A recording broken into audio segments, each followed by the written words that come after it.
လေးကတော့သွားသီးတုပ်ပါအဲ့တော့ကျမမင်းရဲ့ဖယုံသီးချက်ဒါလည်းကျမမင်းရဲ့ငါ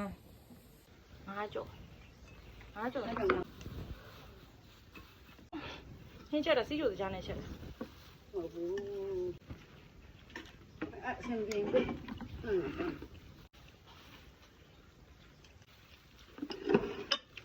ယုံသီးချက်တာငါကြော်အခုမှချလာဆိုခိုးနေတယ်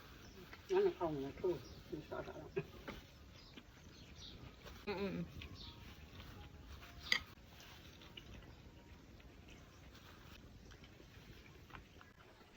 ရပြီကျွန်တော်အဲ့မတယ်လားသူကကောင်းရတယ်သူတို့အရင်ကကိုဗစ်တော့ကြာသူပေါက်ချလို့လည်းအဲ့ဒါလေဒီမှာကြောက်ပါဟို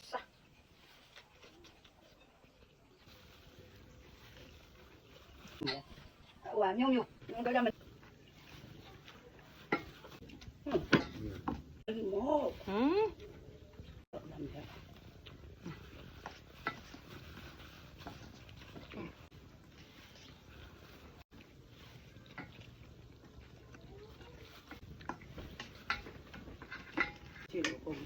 ကိုထဲနေ